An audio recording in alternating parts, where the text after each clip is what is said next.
Hello दोस्तों उम्मीद करता हूँ आप सब बढ़िया होंगे। दोस्तों अभी हम देखेंगे कि स्विंग ट्रेडिंग कैसे होती है, क्योंकि आज मैंने सोचा कि स्विंग ट्रेडिंग जो मेरे नए भाई बहन आए हैं जिनको मार्केट में अभी इतना आई हुए टाइम नहीं हुआ है, तो उनको इन बातों का थोड़ा ध्यान रखना होगा। तो ये स्विंग ट्रेडिंग के बारे में थोड़ी बेसिक नॉलेज है। जो भी मार्केट में आता है नया पर्सन, उसको मेरे हिसाब से इन बातों का थोड़ा इन्फॉर्मेशन होना चाहिए। तो अभी हमने स्टॉक लिया है, जो हिंदुस्तान यूनिलीवर स्टॉक लिया है दोस्तों। तो हम देख सकते हैं 2013 से लेकर 2021 तक हम इसका एनालिसिस करेंगे कि ये कैसे रिएक्ट किया है स्टॉक ने। अगर आपको चार्ट पढ़ना आ गया दोस्तों, तो आप मार्केट में कभी भी लॉस नहीं कर सकते। तो हम देख सकते हैं दोस्तों, ये 200 मूविंग की सपोर्ट ले रहा है। जो वाइट लाइन है हमारी 200 मूविंग एवरेज है, ये 200 मूविंग एवरेज की हर बार सपोर्ट ले रहा है इतनों सालों से दोस्तों। तो क्यों ना हम जब भी ये 200 मूविंग एवरेज के ऊपर आएगा, चाहे इसके पास आएगा, इसके ऊपर आ गया, वहाँ से हम ट्रेड लें, जहाँ जब ये और नीचे आता है तो इसकी एवरेजिंग करें। तो वैसे तो अगर आपने लॉन्ग टर्म के लिए स्टॉक रखना है, उसके लिए भी ये बेस्ट टेक्निक है। लेकिन अगर आप स्पेशली स्विंग ट्रेडिंग करते हो तो उसके लिए ये मास्टर टेक्निक है। क्योंकि ट्रेडिंग के जितने भी पैटर्न हैं दोस्तों, सबसे कम रिस्की स्विंग ट्रेड को मानते हैं एक्सपर्ट्स। तो देख सकते हैं आप, जब भी इसने सपोर्ट लिया 200 मूविंग एवरेज का लिया है, एक दो बार नीचे आया है, यहाँ तो कोविड के कारण इतना ज़्यादा मार्च 2020 में आया था, तो वैसे कम ही नीचे आता है ऐसे 200 मूविंग एवरेज पे। लेकिन जहाँ हमको ये नहीं मानना कि 200 मूविंग एवरेज पे आकर ये ऊपर चला जाएगा, ये और भी 10-20% करेक्शन हो सकती है इसमें। तो हमें अपना पूरा अमाउंट जब ये 200 मूविंग एवरेज पे आता है तभी नहीं लगाना, जब ये और नीचे आता जाता है उसको थोड़ी एवरेजिंग करनी है। जैसे आपने अपने अमाउंट के 3-4 हिस्से कर लिए, जितना इस एक स्टॉक में लगाना है, तो उसको धीरे जब ये नीचे आएगा तो एक किस्त लगा दी, 25% लगा दिया अपने अमाउंट का, फिर 25 लगा दिया, फिर 30 लगा दिया, फिर ऐसे करके आपने इसको बाय करना होगा दोस्तों। तो वैसे आपने जब भी बाय करना है अपने फाइनेंशियल एडवाइज़र की एडवाइस से बाय करना है, खुद का एनालिसिस करना है, तो फिर ही बाय करना दोस्तों इसको। तो मैं जस्ट ये टेक्निक के बारे में बात कर रहा हूँ। तो हमको इसमें एक तो ये लार्ज कैप स्टॉक है, हमें जब भी स्विंग ट्रेडिंग के लिए स्टॉक लेना होगा निफ्टी 50 में से ट्राई करो स्टॉक लें आप, ठीक है ना। मोस्टली आप जो इसके अपर स्टॉक्स हैं 10-15 उसमें लो तो बेस्ट है। तो नहीं तो निफ्टी 50 में तो होना ही चाहिए स्टॉक को, जिस पे आप ट्रेडिंग करते हो, तो उसमें रिस्क कम से कम होता है दोस्तों।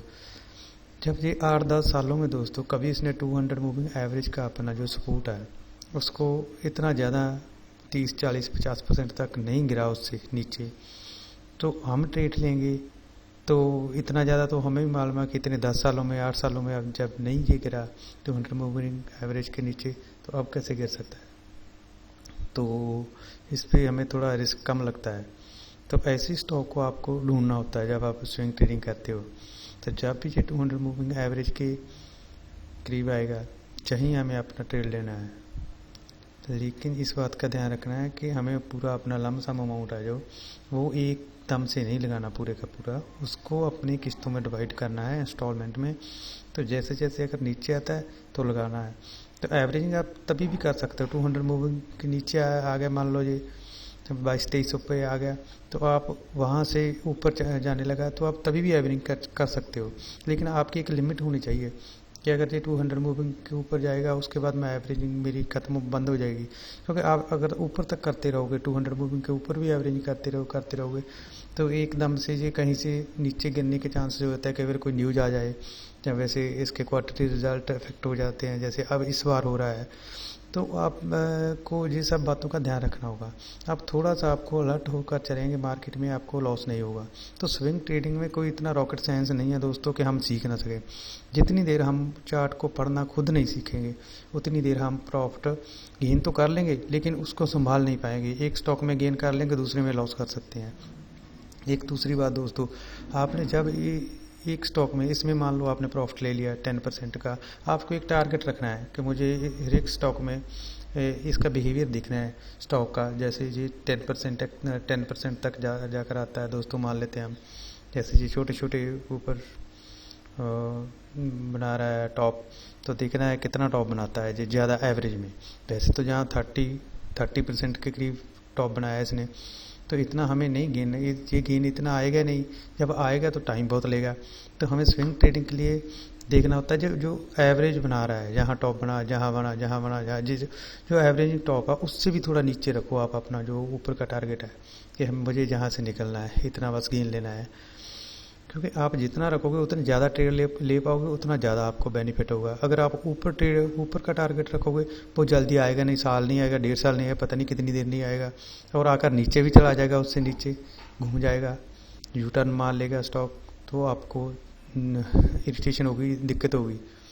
तो इसलिए आपने इसकी एक एवरेज निकालनी है। जैसे हम जहाँ देखते हैं, मान लो हमने जहाँ 200 मूविंग एवरेज पे बाइंग किया है, तो जैसे हमें 10% का करीब यहाँ गेन हो गया, तो 10% तो हमें एफडी पे भी नहीं मिल रहा दोस्तों।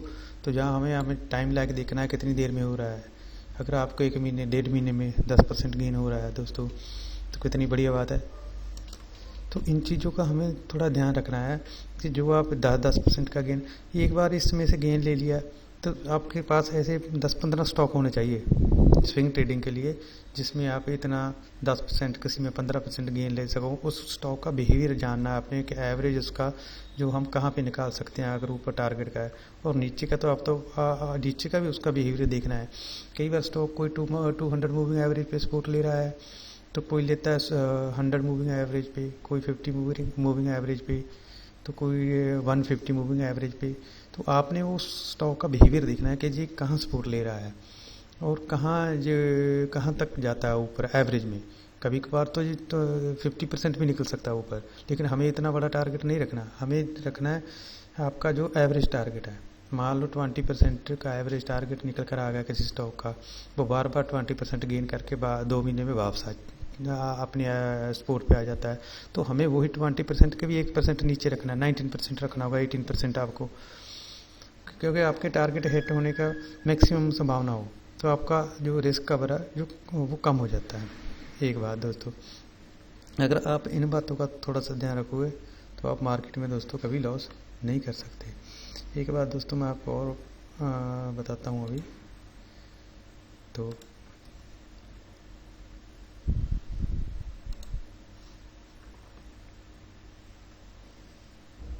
अभी हम इसका एक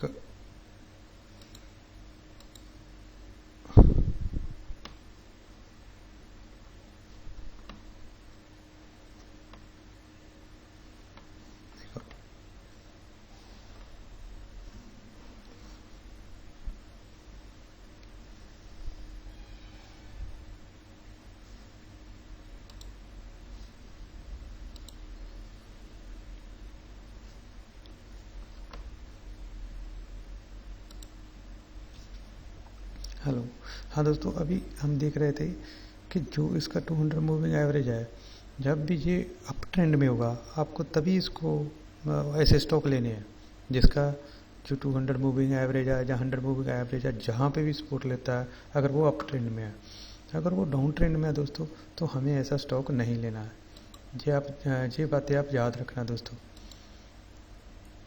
क्योंकि ऐसे स्टॉक में हमें, जब हम ऐसा स्टॉक लेंगे ना, तो उसमें थोड़ा अगर उसका साइड वेज है, वो जहाँ डाउनफॉल चल रहा है, उसमें आपकी जो 200 मूविंग एवरेज है वो डाउन है, तो आपको उसको नहीं लेना है, क्योंकि वहाँ पे हमें दिक्कत हो सकता है दोस्तों। तो दूसरी बात एक और बताता हूँ दोस्तों आपको। एक तो ये हो गया 200 मूविंग एवरेज हो गया, या 100 मूविंग एवरेज हो गया, या 50 मूविंग एवरेज, जहाँ पे भी स्टॉक सपोर्ट ले रहा है आपने देखना है किसी भी स्टॉक का। और दूसरी बात, अप ट्रेंड में हो।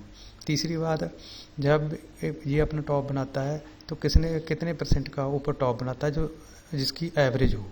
ऐसा नहीं ऊपर टारगेट मैक्सिमम नहीं लेना हमें, जो मैक्सिमम टॉप बना रहा है, जो एवरेज टॉप बना रहा है कि 15% हर बार ये ऊपर जाता है, 10% हर बार ऊपर जाता है, वो उसको देखना है हमें, ठीक है ना। तो उससे भी 1% नीचे अपना जो टारगेट लगाना ऊपर वाला, जो जहाँ से आपने गेन लेना है। ये बात हो गई दोस्तों। तो इसके बाद जो मेन बात एक देखनी है आपने कि स्टॉक का ये RSI आपने लगा लेना है दोस्तों। RSI जो इसका इंडिकेटर है ये लगाना है, जिसकी RSI जैसे ये स्टॉक है अभी यूनिलीवर की RSI दोस्तों, हमें हिंदुस्तान यूनिलीवर का जो RSI है वो आप देख सकते हैं 24 के नियर अबाउट चल रहा है, ठीक है ना। तो RSI भी इसका नीचे होना चाहिए 30 से, जब आपके बाइंग लेवल आपने लेना है। तो जैसे आप देख सकते हो इसका 24 के नीचे तो बहुत कम बार आया दोस्तों, ये देख सकते हो यहाँ आया एक बार, जहाँ पे ये आया 2015 में। तो इतना जब आप नीचे ले रहे हो तो आपको तो रिस्क रिवार्ड रेशो बिल्कुल कम हो जाता है। ऐसा नहीं मार्केट में कि रिस्क रिवार्ड रेशो 0 हो जाए, ऐसा तो होता ही नहीं जब मार्केट में आप आ गए एक बार दोस्तों, लेकिन कम हो जाता है, हम ये बोल सकते हैं। तो जैसे जहाँ पहले ऊपर गया था, जब ये 80 के प्लस हो गया था दोस्तों, ये 85 हो गया था RSI इसका, तो जहाँ जहाँ हमें मिल रहा है 24 के करीब, तो दोस्तों जहाँ इसका जो रिस्क रिवार्ड रेशो है वो तो बिल्कुल ही कम है।